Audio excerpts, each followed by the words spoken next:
ভালো পোশাক আশাক আর ভালো জামা কাপড় বা ভালো চেহারা হইলে ভালো মানুষ হয় না।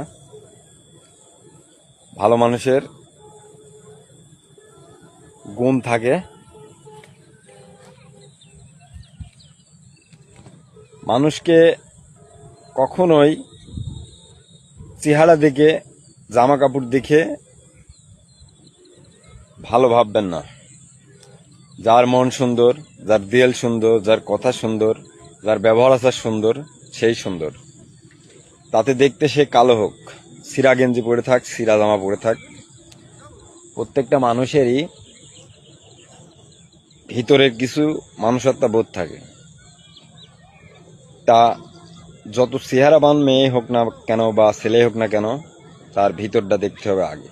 পোশাক দেখে, উপরকার চামড়া দেখে বা উপরকার দৃশ্য দেখে মানুষ চেনা যায় না। তাই প্রত্যেকটা মানুষকে চিনতে হলে তার সঙ্গে বেশি না 2 মিনিট কথা বললে বা 2 মিনিট চলাফেরা করলে মানুষ চেনা যায়। সবাইকে আসসালামু আলাইকুম।